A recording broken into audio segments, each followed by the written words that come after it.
What is your creepy story of living alone or being alone in the house? Story 1. Last year I was renting a house in a small, economically depressed old mining town in Appalachia. I lived alone. On one of the first warm nights of spring, I awoke at around 4 in the morning to the sound of my doorknob turning.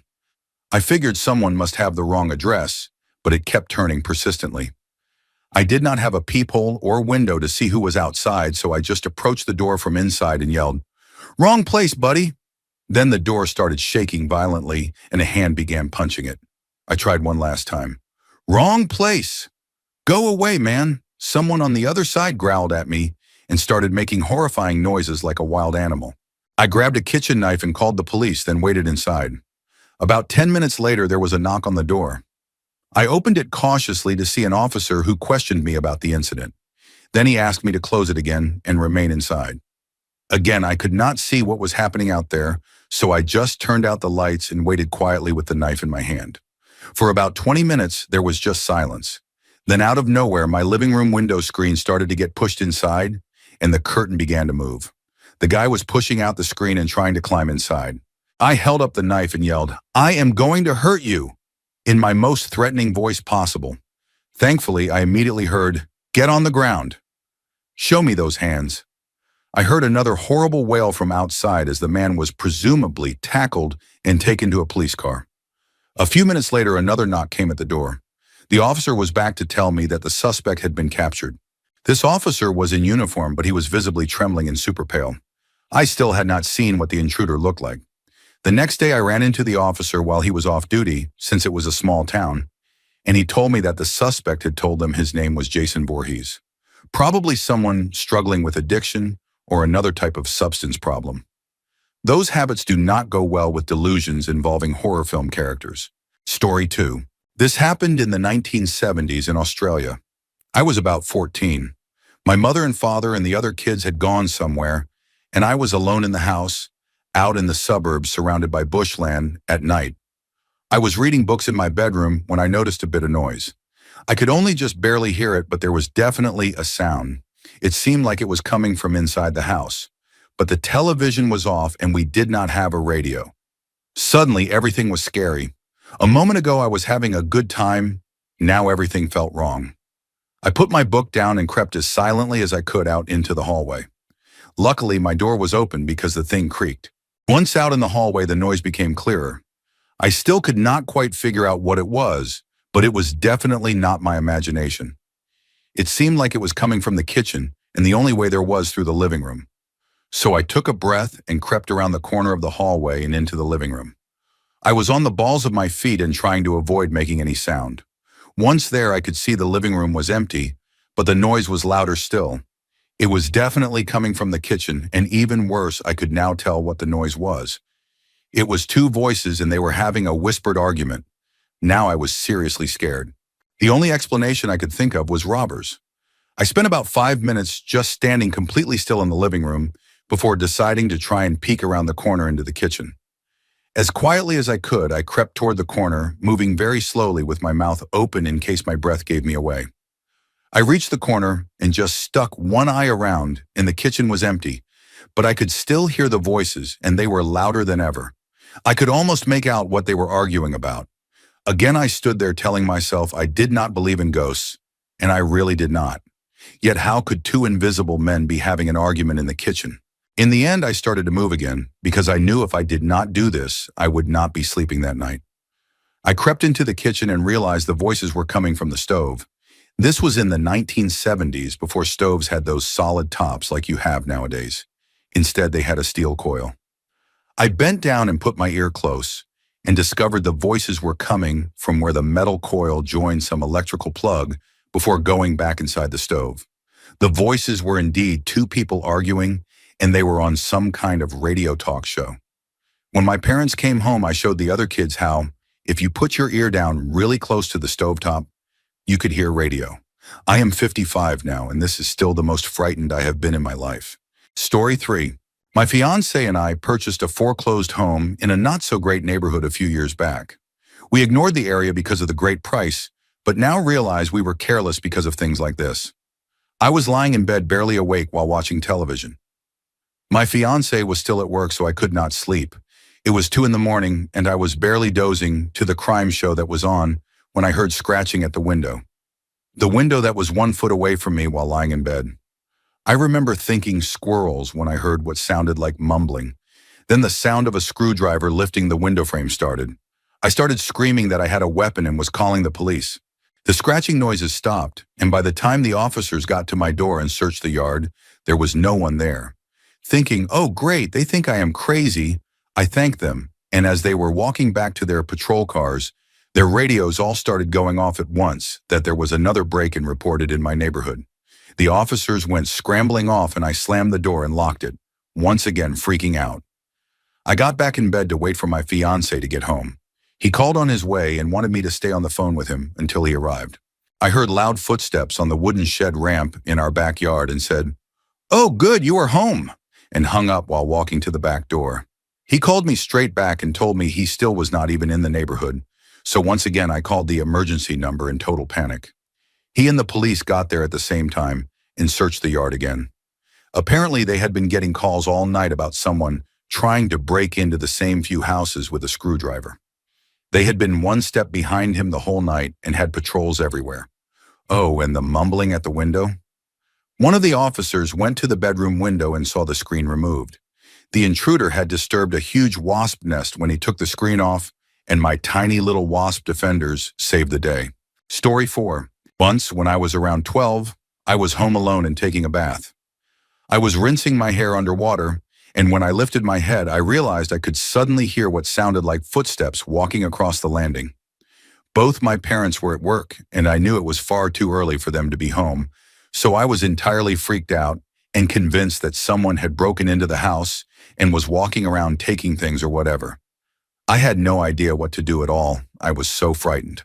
I was sitting in the bath with no phone or any method of calling for help, panicking that surely the intruders were going to find me, or even worse, they already knew I was there, because surely they would have heard the noise of the water from me moving in the bath.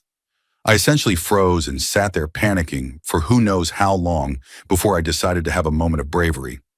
I figured that they knew I was there anyway, so I waited for a gap in the noise. That to me signaled they had gone into a room and opened the bathroom door a crack so I could see what was actually happening. I opened it and waited. Soon the noise of the footsteps began again on the landing, and from my vantage point I could see the entire landing. There was no one there. No one had broken into the house. Later, when my parents got home, I asked them about it. It turns out after they looked into it, it was a problem with the pipes causing them to make a banging noise that sounded like footsteps. Story 5. About 2 weeks ago, my depression was overwhelming me, so I decided to cancel my evening plans and just lie down for a nap. Shortly after sunset, I heard loud pounding on the front door, alternating with rapid doorbell ringing. In the back of my head, I thought the delivery service was being aggressive, but I still felt awful, so I ignored the noise. About 10 minutes later, I heard a loud thump in the kitchen and assumed my cat had knocked something over. I got up from bed and was about to open the door to the bedroom when I saw beams from a flashlight underneath the door. I called out, "Hello?" and the light disappeared. I walked into the kitchen and noticed the door was still locked but ajar, and my cat was standing at the top of the basement steps looking down into the darkness. At that point, I received a notification from my partner, who was out of state for work, that something had tripped the motion sensor camera in the kitchen. 2 men had broken into the house, and it was unclear where they had gone once they went back out the kitchen door. I called the emergency number, and 5 officers and a canine unit were at the house within minutes. They sent the dog into the basement, and it did not find anybody. The would-be burglars had not had enough time to take anything but my sense of security, and it was not until I was telling my coworkers the story the next day that it started to hit me how much worse it could have been. November was terrible this year, and I am so grateful it is finally a new month. Story 6. This happened about 8 years ago. I was about 14 and was playing Call of Duty with my best friends at the time. My parents, who are usually quite strict about me not staying home alone, had to go pick up my grandparents from the airport.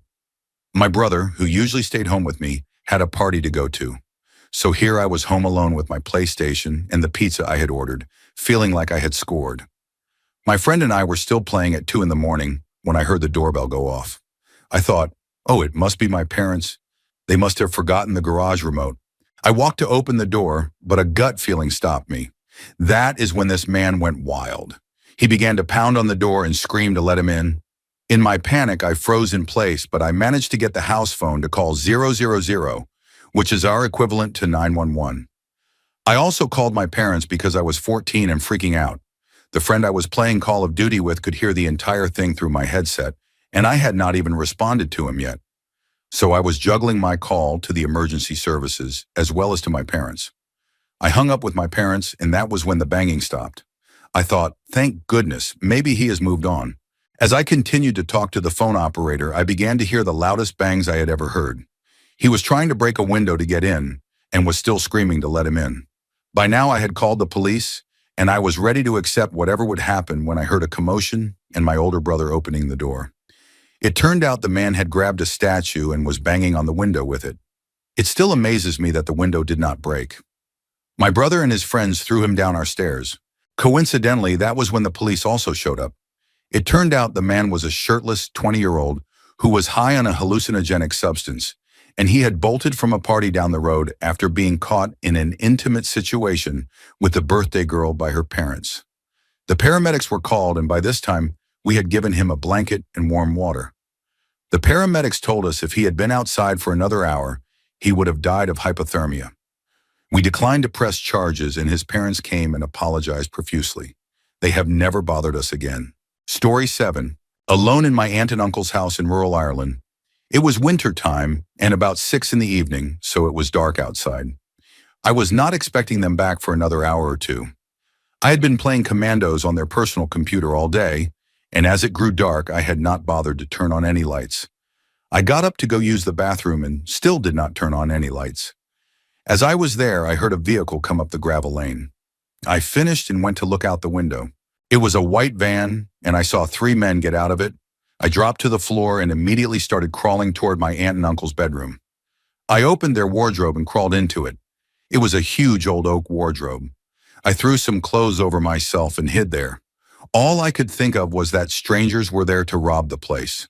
I very softly heard them speaking outside, doing that loud whisper to each other. Someone tried the front door, but thankfully it was locked. I heard them talk and walk around the side of the house. I thought I heard the back door being opened, but then remembered it was locked. Then for a long time I heard nothing. After what felt like a lifetime, I heard another vehicle come up the lane. It stopped and out got my uncle. He began talking to the men, shouting, but I could not hear what he was saying. My mind raced, thinking something bad was going to happen. Then I heard laughing and chatting.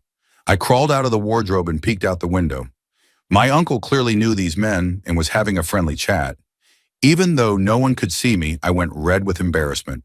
I went back to the personal computer and sat there embarrassed. Story 8. Years ago, my parents had their garage converted into an extra-large bedroom. It is full of junk now, and this was where we all played games. I was about 10, and it was only the second or third time I had been left alone in the house, while my siblings were all away for one reason or another. Naturally, I was up all night playing on our PlayStation 2 in there, having a blast. I do not know how late it was, but pretty late into it, I suddenly started hearing someone tapping on the window. They really went all out with the extra bedroom and actually replaced the garage door with a wall, a window, and a traditional front door like you would find on any house, complete with bolt and doorknob locks. I did not realize it was a sound not produced by my game for a full minute or so, and the sound, like someone drumming their fingers 1, 2, 3, 4 really quickly, kept going without stopping. I finally noticed it when the doorknob rattled and the sound moved to the door, which made it louder. I freaked out and snuck to the door to double-check the locks. They were both unlocked, but the door tended to jam and act like it was locked unless you put a lot of effort into it. I locked both locks loudly so the person would know they definitely could not get in. But then I just heard a gruff older man laugh and the sound got louder. Then he moved back to the window and called in, "Let me in. I am cold and hungry. Do not you want to be nice to your neighbor?" I turned out the light, ran to my room, and hid in the pitch dark under my blanket until my parents got home a few hours later from their anniversary date. I never told them because I was young enough to care more about getting in trouble for staying up past my bedtime. Story 9. It was the dead of winter, and I lived back a private drive about half a mile off of the main road. I had no neighbors, only an abandoned apartment building next door. The snowfall was very heavy that night. All footprints were erased, leaving the ground with a blank slate. My family would not return for a few hours, and my phone had died while I was looking for a charger. The dogs began barking into the darkness outside the windows. Then I heard a series of knocks so powerful that it seemed someone was striking my door as hard as they could. I went to the door, looked outside, and found no one there. Then the knocking started at the back door, a glass panel door with a motion detector overhead. The light did not turn on, and I could not see anyone standing there. Then both doors were knocked upon at once, very violently shaking them. My home phone was malfunctioning, so I could not call the police, and my cell phone had not charged enough to turn back on. I grabbed my shotgun and closed all the curtains in the house, so if anyone was out there, then they could not watch me. The knocking spread to the windows, some 2 stories off the ground, and made rounds from door to door. Once my phone turned back on, I called my mom and told her what was going on, and she told me not to call the police unless someone tried to get into the house, because she thought it was some kids from our non-existent neighborhood. Eventually, I opened the front door and looked around for whoever was doing this, cautiously, of course. But what I saw chilled my heart. There were no footprints anywhere outside, not even indents in the snow. And once I was back inside, the knocking resumed. About 20 minutes later, it subsided. To this day, I still get freaked out being home alone. Story 10? When I was 10, we lived in an old and really historic building downtown that most people did not realize was a residence above the first commercial floor. One day, my mom went across the street to the co-op to grab just one grocery item she had forgotten, and I was sitting on my bed reading. It was a small town, and she had left the front door unlocked, which was usually not a problem anyway, because there was a second front door on the street level that led to some studio spaces we rented out. So I was sitting there, and all of a sudden, an older man wandered into my room and asked me if I minded if he looked around. I told him sure, even though I was really creeped out, because I figured he must have been there for a reason, and I did not want to make him angry. So he wandered around my house for a while. Then he thanked me and left after just a little bit, during which time I was properly freaking out. And then my mom came home. I told her what happened, and she flipped, went running down the stairs and out onto the street, and literally chased this guy down several blocks until she caught up with him. She gave him an earful about not taking tours of what was clearly a private residence. He explained he thought my house was a museum or something, which was sort of understandable if you had seen my house. When she came back, she assured me it was not my fault in any way, but I was so shaken for days. I just kept thinking about what might have happened if he had not been nice to me, or if he had stolen something, and how easy it was for random people to apparently just wander into my house. After that, we put up a private residence sign and all carried keys. Story 11. When I was 12, my bedroom was across the hall from my dad's office. I had a habit of staying up late reading at that time. One night I was reading while everyone else was asleep, and I suddenly heard this bizarre sound coming from Dad's office. It sounded like the window in his office sliding back and forth. At 12, when you are reading fantasy books, the first assumption you will likely make is robbers. I had a dowel rod in my room, so I grabbed that and cautiously began creeping toward Dad's office. Now I was properly freaking out. My heart was at full throttle, and I could barely hear past the thumping, but I could still hear that weird sound. Just as I began reaching for the doorknob to charge in, there was a hand on my shoulder. It was Dad. His bedroom was downstairs, and he had heard me walking around, so he came up to investigate. It turned out the sound was his printer. He was working on a report downstairs and had printed it out from his laptop. He was proud that I was ready to deal with whatever was in his office, but found it extremely funny that I was going to run at his printer with a wooden dowel. Story 12. So the backstory is that I work on a 24/7 roster, and I obviously am single and live alone. I finished my night shift at 7 in the morning and went home. I was meeting my mom for brunch, so I laid down in bed but set an alarm every 5 minutes so I would not crash and miss her knock on the door. I laid on my side facing the closed concertina sliding door that separates my bedroom and living room. This is Australia in summer, so around 8 in the morning means full daylight streaming in, and the door had to be shut or it would be blinding. I heard the clink of keys, then the grinding of one entering the keyhole of the front door. My first thought was, But Mom does not have a set of keys. Then I realized I could not sit up or move at all. I heard footsteps on the kitchen linoleum, the key coming out, the door shutting, then footsteps on the carpet and the thud of a handbag being dropped. Then a voice said, "I am home, hun." I do not know how to explain the accent. I call it restrained Aussie. You imagine an Australian accent as, "Yeah, how is it going, mate?" But restrained Aussie reduces emphasis on vowels, says cannot as can't, Alexander as Alexander, vase as varza. Anyway, it was clearly a woman's voice, and I heard her plop onto the chaise of the couch and slowly remove her boots. Then a few more steps on the carpet and the concertina door slid open. There stood the spitting image of what I perceived to be attractive. A woman about 5'5" or 5'6", homely looking, long, straight hair, chubby but not overweight. Her face and tones were kind of a blur, except her smile radiated and the daylight shone around her. She said, "I am just going to crash," kissed me on the forehead, then walked around the bed behind me. I felt the weight of the bed shift as she lazily plopped onto the mattress and adjusted herself. As soon as she stopped, I felt my paralysis lift and I rolled over.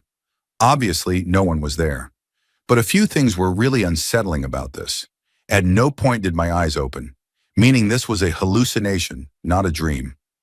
Knowing that, it means my brain was actively blocking information. For one, the concertina door was always open, so my mind was both blocking the light that was hitting my eyes from the other room and creating a memory of me shutting the door. The other is that it was pre-compensating my body weight on the mattress to adjust to normal when the dream figure sat on the bed behind me. Story 13.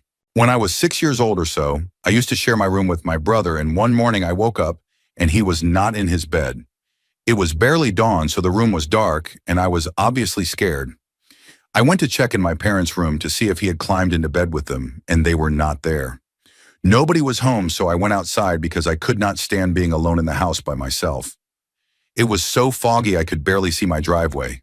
There was no car, and it was just so silent that it was freaking me out. I ran to my backyard where I knew my dog would be, but it was not there. I was completely alone in my home in this fog. I fell asleep under my bed and woke up to chatter from the kitchen. Apparently, my brother had an ear or gum infection and was running a high fever, throwing up and such, so they took him to the hospital. My little brother was 4, and he turned out to be all right.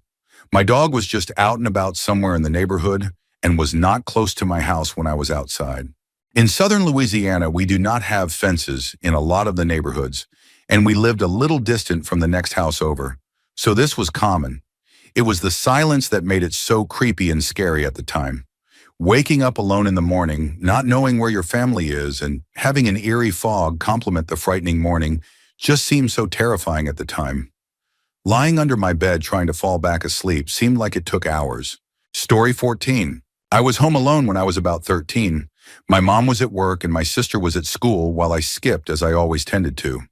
It was about 1 in the afternoon when I picked up the phone to call my mom, and this was back when landline phones were more common. So it was one of those pick it up, then dial ones. As you know, if you picked up a landline phone, mid-conversation, you would join the phone conversation, or you could at least listen in if you had multiple phones in the house. We only had one phone in the house, and it was this one. The only television on in the house that was on was in me and my sister's room, and it was not loud enough at all to be heard downstairs where the phone was. So this definitely disturbed me. I picked up the phone and instead of a dial tone, I heard static, but not loud static. Just the white noise you would hear over the phone when it is quiet on the other line. Then I heard the voice of a young English girl, which was also weird because I live in Scotland and did not know anyone from England. And she said, "Can you put that down, please?" I got a little spooked and answered, "What? Hello?" And she did not seem to hear me, or if she did not want to answer. She just kept saying, "Please stop that. Do not do that. Put that down. Please stop. Please put that down. Do not touch that," in a sort of calm voice, almost melancholic at first, but getting more and more upset. I asked again, "Hello? Who are you?" And then heard the sound of fabric rustling near the phone like someone was shifting, and a grunt like a person would when getting up. Then I got freaked out by all this and just hung up the phone, ran upstairs, and did not tell anyone until later that night when I told my mom, who lifted the phone herself and got a dial tone. She did not disbelieve me. She was just skeptical, but obviously disturbed by how upset I was over it. I think about it every so often and feel a little sick. I did not know what to do at the time. I just freaked out and bailed, but I cannot help but feel I got to listen in on something sort of horrible. The little girl sounded upset, and it sounded like there was someone with her. I do not know what I could have done, but I certainly did not do it. This was 11 years ago now, and I have since moved out of that house and live in my own apartment. Story 15. When I was a teenager, I was staying at home alone for a night while my parents were at a wedding somewhere. This was a very remote house up in the mountains where I had to hike for half a mile to get to the closest neighbor. I was on the computer around midnight when I thought I heard a noise outside. So I got up, turned on the outside lights, and peered out through the window. And as I looked around, I suddenly spotted a face just far enough for the light to reach, staring right back at me. I jumped and ran, only to realize I had just jumped at my own very faint reflection in the window. I made sure there was nothing outside, but my heart was still pounding, and I was still on edge. So I decided that was enough computer for the night, and it was time to go to bed. I went around the house, turning off all the lights and everything, and just as I was about to go up the stairs, I heard an absolutely horrendous noise right behind me. I am not even sure how to describe it. Imagine if someone with the driest throat in history tried to scream at the top of their lungs, overlaid with the dying roar of a lion, and you might get close. If there are monsters in the world, this was the sound they make. Well, it turned out my mom had left this water feature running, and whenever someone turned it off, like I just had, it made that sound about 30 seconds later, just long enough that a poor scared kid like me could not make the connection of where the noise came from. I survived, but it was a while until I was willing to stay home alone again. Story 16. My story happened a few years ago. Back when I was still living with my mother, she had recently lost her job and she was going through some heavy depression, so she would occasionally go visit with my grandparents who lived just next door. One day I had gotten into the shower and she cracked the door to let me know that she was going over for a bit and she would be back a little later.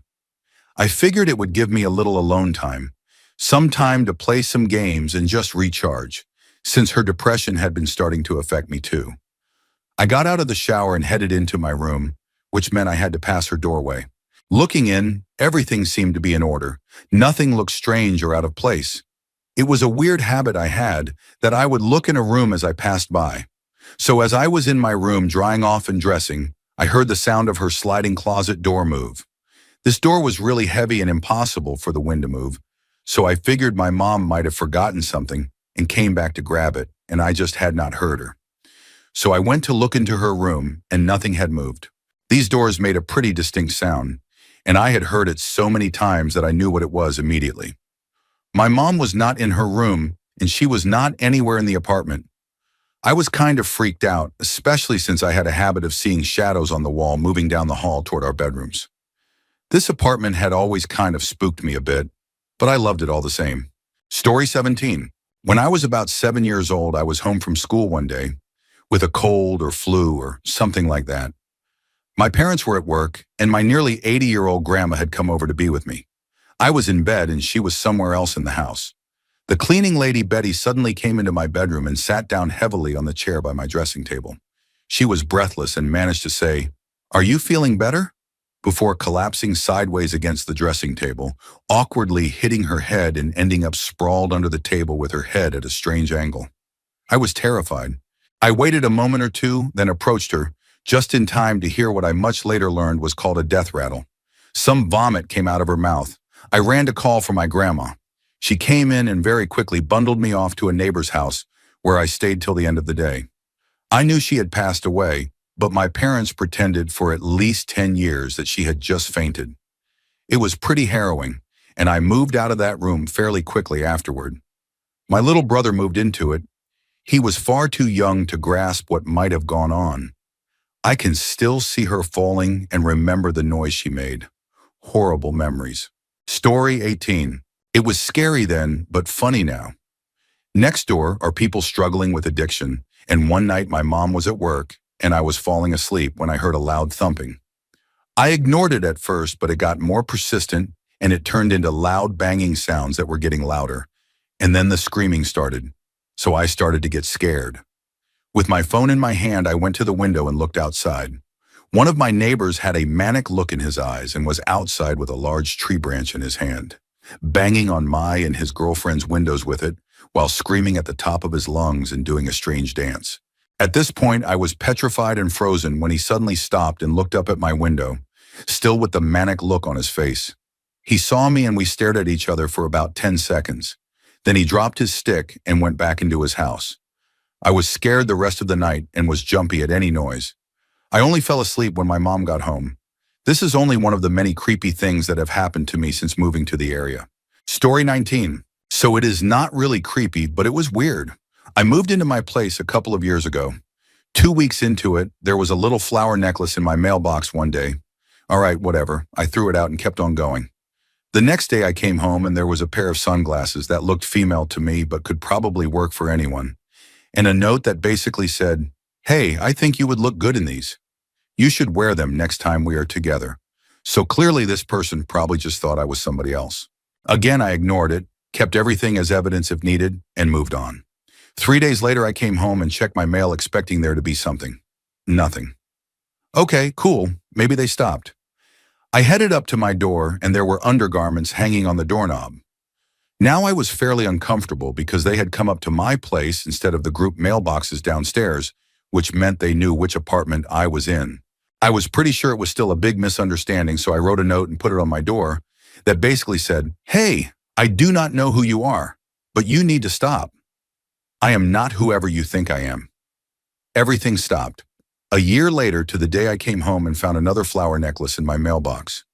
I took it out, ripped it up, threw it in the nearby trash can, and went upstairs. Story 20. These are my mom's stories, not mine. When I was between 5 and 10 years old, we lived in a townhouse not too far from where I live now. Every other weekend, my brother and I would go to my dad's place, leaving my mom home alone. She would be sitting on the couch and hear furniture being dragged across the floor upstairs. Obviously, we were gone, and no one else was home. This happened often, multiple times a week, and even when we were home. One time, my dad had come by after we were in bed and heard it too. He asked what we were doing awake dragging things around. My mom said it was not us. He did not believe her and went upstairs to catch us. But we were asleep. Other times, the taps would turn on, mostly the one in the bathroom connected to my mom's room. It happened too often, and eventually she had enough and yelled up, "You can turn it off because you are not scaring me." It turned off. Another time she had gone to bed while we were away. She told me not 10 minutes after she got in bed, she heard the sound of heavy steps coming up the stairs. Her bedroom was at the top of the stairs, so when you walked up the last step, her door was right there. So she listened, thump, thump, thump, silence. It stopped right at her door. She said it was the only time she had been scared in that house. There are so many stories from this place. I could go on and on. How she sat alone at night, despite the things that went on, is beyond me. Story 21. I do not live alone, but my roommate and I cannot explain this. Now I will start by saying we are rational people, and ghosts are never our first thought.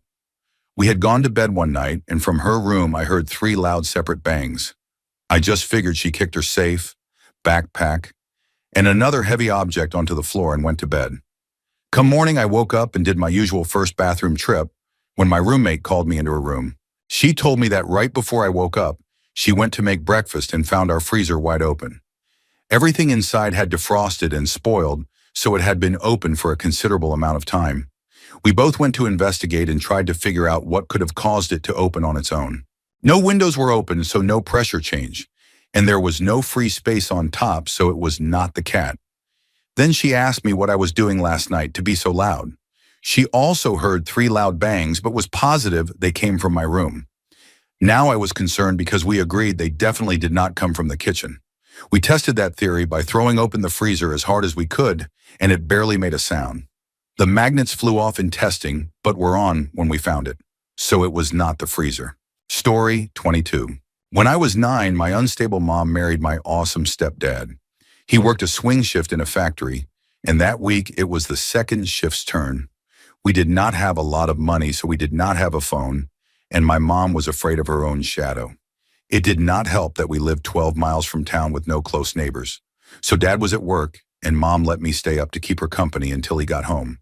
We were in the kitchen playing cards when the back doorknob started turning violently. Mom grabbed a butcher knife and yelled out that she was armed and whoever was out there had better run. She yelled for me to call the police and mouthed to me to pretend. The rattling doorknob stopped and we sat in the dark room for an hour before Dad got home. Finally, he arrived and Mom was recapping the incident when the doorknob started turning again. Dad started laughing and opened the door.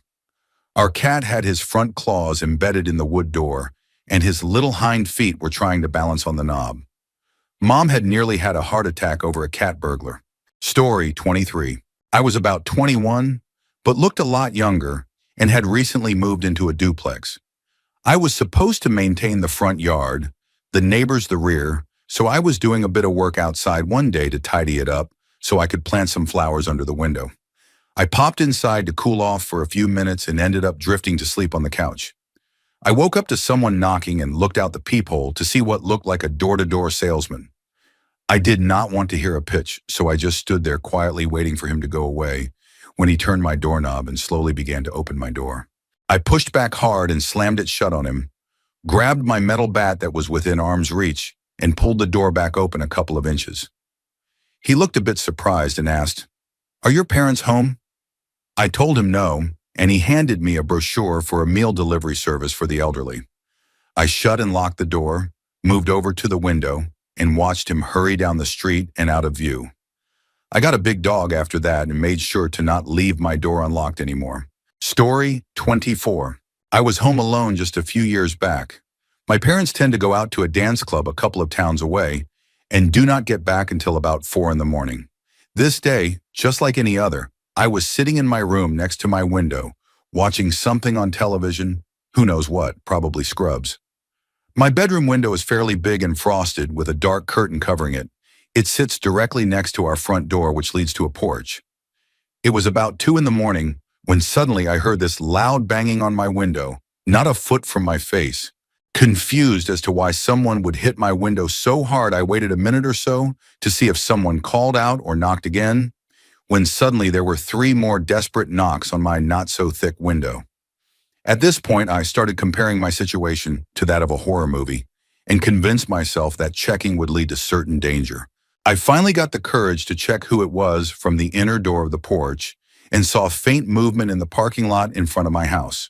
There was a man raggedly dressed, not menacing, but pacing back and forth incessantly. I decided my best course of action was to call the police, and later I found out he had broken into an office building across the street and a couple of cars around town.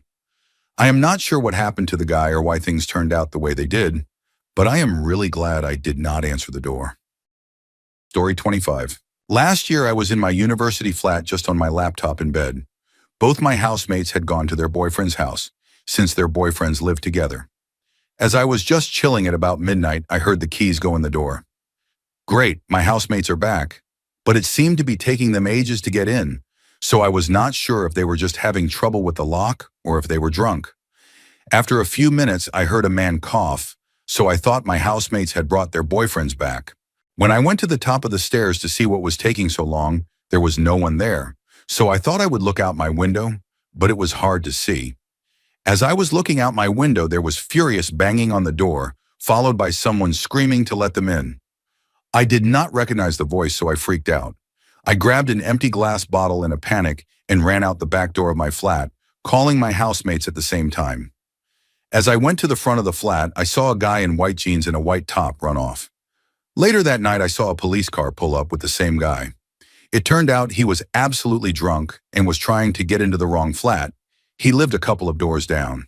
Story 26. I live alone.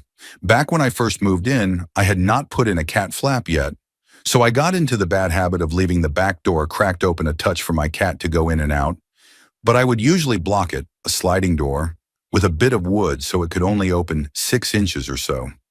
My house is down a long drive and my backyard is fenced, so I figured it would be okay short term. This particular night I fell asleep watching a movie and I left the door cracked without the wood stopper. I had my curtains slightly open to get a breeze in since it was a stifling hot, muggy day. I woke up within an hour hearing a tapping coming from my window, an insistent, repetitive tapping. I snuck a look while trying to pretend to be asleep. Sure, it was a branch or something normal. But no, there was a man standing outside staring in at me, tapping on my window like I was in a zoo enclosure and not being interesting enough. It was about this time that I remembered I had not shut the door, which was only about 6 feet to the left of this man. So I had a dilemma. I could get up and see what he wanted, try and bluff my way through getting that door locked, or keep pretending to sleep and risk him getting bored with being creepy and finding it open himself. He kept tapping for about 10 minutes by feel, but it might have been less. Eventually, I decided I had to do something, so I got up and made for the back door.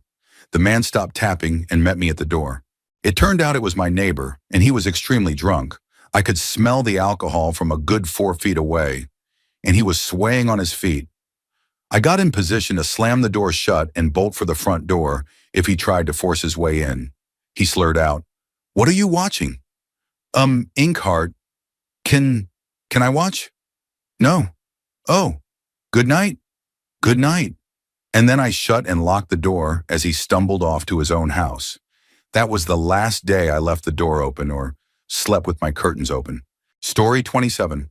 The day before Valentine's Day 2010, I experienced the most terrifying night alone at home that I hope I ever experience. But it has more to do with the tragic as opposed to the paranormal. My mom and dad had asked me to dog sit our family German Shepherd at the house I grew up in Philadelphia, while they took their first vacation alone since my brother or I had been born. The plan was for them to be gone 8 days, but the night in question, the third night after they had left, was reason enough for them to come home early.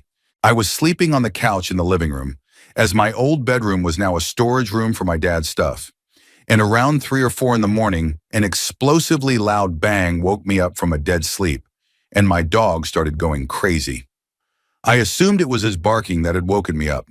So despite being terrified, my first thought was to sit up on the couch and call him over to reassure him that everything was fine and he could go back to sleep. But just before I was going to sit up to do that, I heard a woman scream, "No, Dad! No!" in absolute terror, followed by another incredibly loud bang, and immediately felt tiny wood splinters fall into my eye from the wall the couch was against as they trickled down onto my face. That second bang turned out to be the sound of my neighbor shooting and killing his daughter.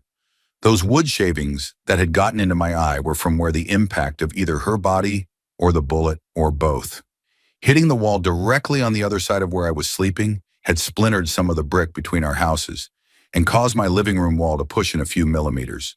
My head would have been pretty close to this spot had I actually sat up after the first bang to reassure my dog.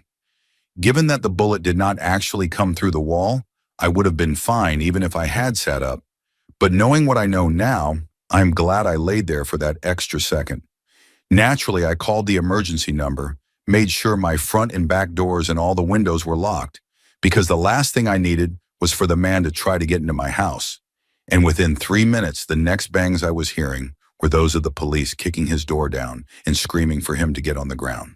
I sat at my window and watched them walk him out in handcuffs and put him in a cruiser, and it was not until the cops in the one cruiser had driven away with him in the back that I finally opened my door to talk to the other officers who were still on the scene and gave a statement. A week later, I was subpoenaed to testify against him in court because he was claiming that the whole thing was an accident. However, I heard his daughter scream, "No, Dad, no," before he fired the second time. There was no way it was accidental. Testifying against him was terrifying because if he got off, well, he was my parents' neighbor, and I knew he was dangerous. Thankfully, the district attorney made sure he did not get off. He is 70 years old now and has another 20 years of jail time with no possibility of parole. Story 28. Something about my house is that everyone in my family always hears different things and has different experiences in my house. We always hear footsteps upstairs when no one is there. The footsteps also always happen on a walkway where you can clearly see if anyone or anything is there. There are also strange things about my room and my sister's room because people cannot stand to be in my room as they always get creeped out. And in my sister's room, people always have a feeling of being watched, like something is in my sister's closet. So a few years ago, I was home alone for the day. I decided I wanted to watch television downstairs since I always got creeped out when I was upstairs by myself. I have two dogs who were both on the couch with me, and we were just minding our own business and relaxing on the couch. Then out of nowhere, I heard the loudest smack on the kitchen counter right behind the couch. It sounded like someone just slapped the counter with their hand, and it was loud enough to echo through the house. My dogs both jumped off the couch and went in the corner on the other side of our living room with their tails between their legs, and they just kept shaking. I jumped up and went to my dogs. After a few minutes, I decided to go and check the kitchen, which was visible from the living room. I slowly walked over to the living room and looked for anything that could have fallen or broken. I could not find anything at all, and I am always freaked out to sit on my couch with my back facing the kitchen.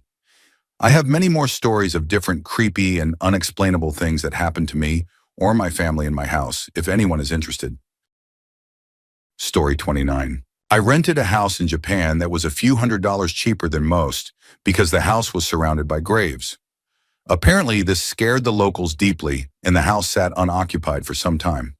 This did not bother me, and a $2,300 house for $1,800 was a steal in my eyes. Throughout the 3 years living in this area of Japan, I slowly accumulated 3 rescue dogs and fostered about 10. At the time of this event, I had 2 dogs, a Shiba Inu mix that made for an excellent watchdog, and a lazy golden retriever that I never knew could even lift his head for anything other than food. I had owned both dogs for about 2 years at the time. I came home from work, changed, and planned to turn on my PlayStation 4 for some game time. Except both of my dogs were going absolutely wild. Both were very obedient, and no matter how much I asked them to stop barking, they would not. I opened my front door to let them outside and grab my pack of cigarettes to join them. I figured maybe they needed to go to the bathroom. I opened the door and the 2 dogs ran into my small yard, turned 180 degrees facing the house, and started barking again. I was getting annoyed because my neighbors were very nosy and would complain over the littlest things. I walked outside and toward my dogs, and as I was close to them, I heard a loud thud behind me. I turned around, and there was a Japanese man holding my laptop and frozen, looking at me. Stunned, I froze, and thankfully so did he. A moment later, I threw my pack of cigarettes at him and lunged at the intruder. He took off running and cleared my fence with ease, and I watched him run away. Angry, of course, I called the police and made a report. Thankfully, I had renter's insurance, and my laptop was replaced. But wait, there was more. A few weeks went by, and an identical situation occurred when I came home from work. Dogs were going crazy just like before, and now I was ready with a baseball bat. I walked upstairs, and this time there was the same man and another one.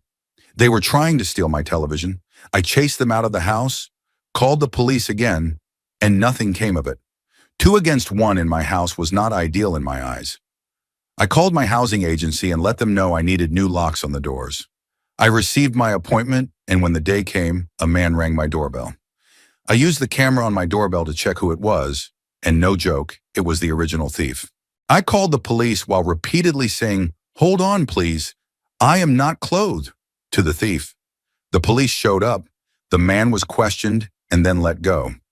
I called my housing agency and told them I needed to move to a new place with a different company because the maintenance man was the one who had broken into my house twice.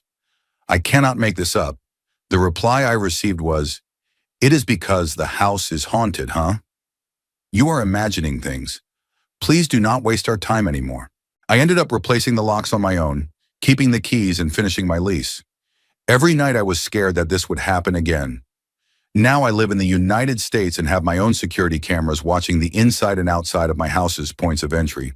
I have also upgraded the baseball bat to a shotgun. I changed the locks myself and have not told the agency or given them the spare for my own peace of mind. I have not had anything to that extent occur since. Story 30. I was 13 years old and home alone on a school day. I think it was a snow day. I am female, and at the time probably weighed about 95 pounds. I was in the living room watching television in my bathrobe. I was in the midst of watching an old movie when someone rang our doorbell. Me, being a socially awkward introvert, chose to ignore it, figuring it was probably just the mailman. Then the person rang the bell again and again, and then just held it down like they were leaning on the button. Feeling nervous, I leaned a bit so I could see down the hallway to the front door. Our front door had a plate glass panel in the middle of it, so I could see the figure at the doorbell. It was not the mailman, just some man, and I did not see a car on the street behind him to give me the impression he had broken down and needed help.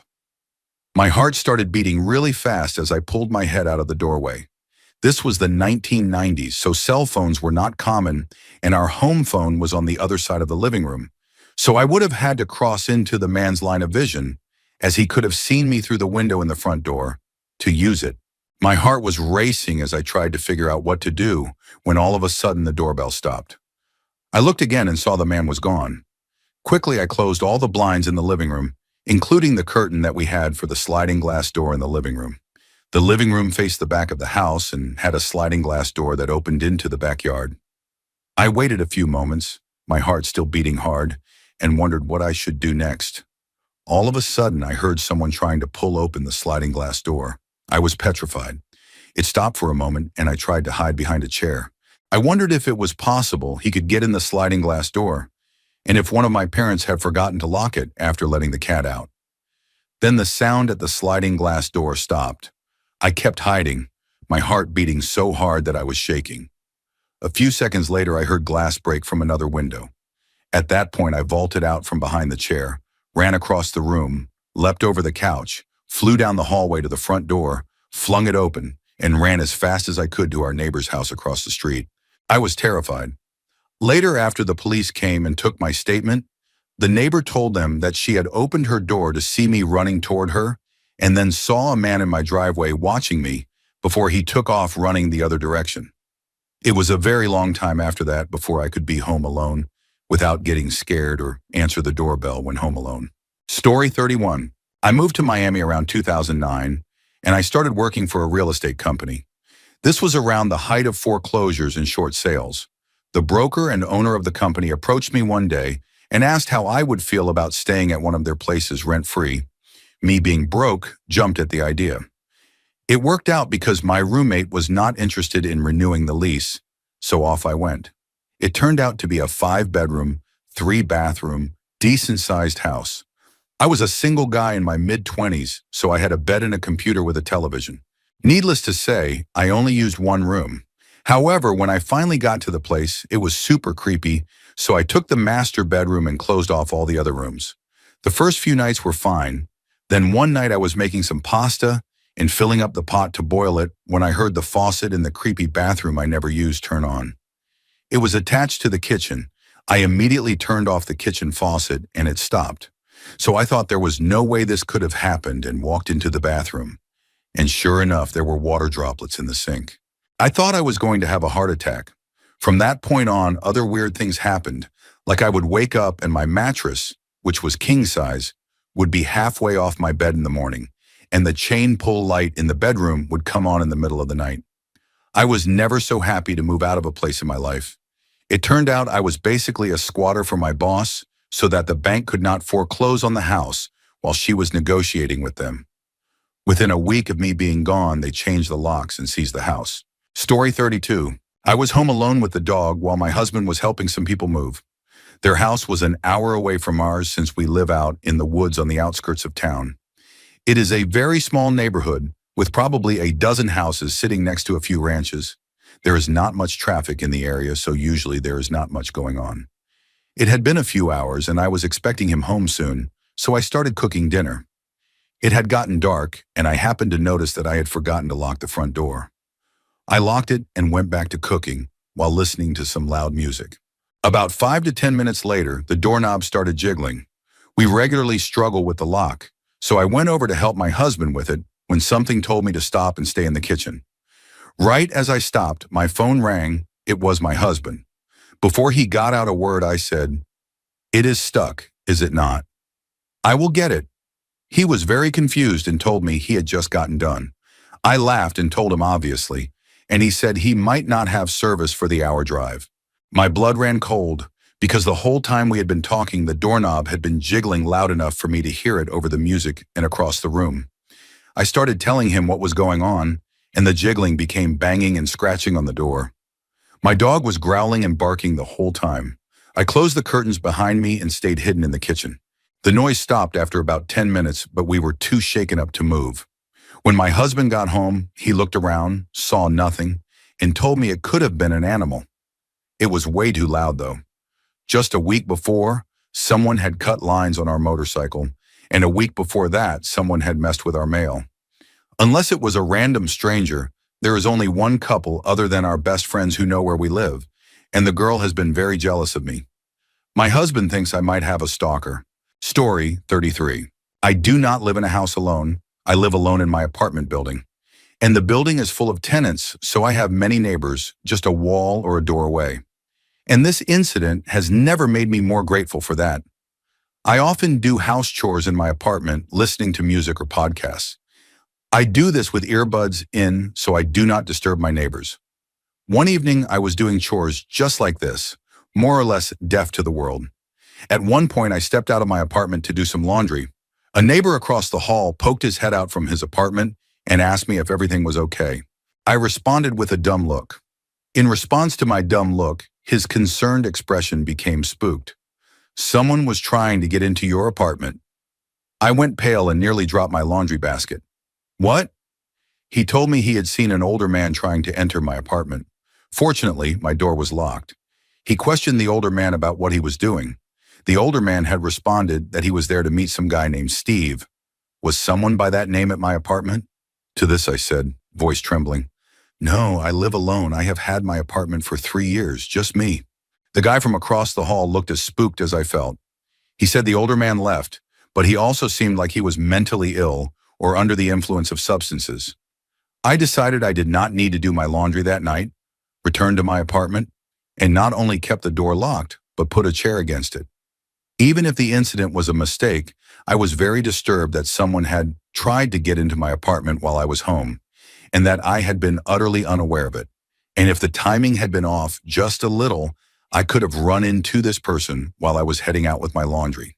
The story has a more or less happy ending, though. My neighbor called the sheriff, who responded immediately and checked the property. No one was found, but I still felt safer. I sent my neighbor a thank you note for looking out for me. I also reported the incident to our rental management company.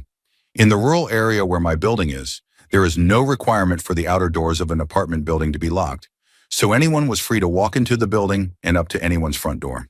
But after I reported the incident, the owners made a point of installing locked doors that only tenants with a key could open.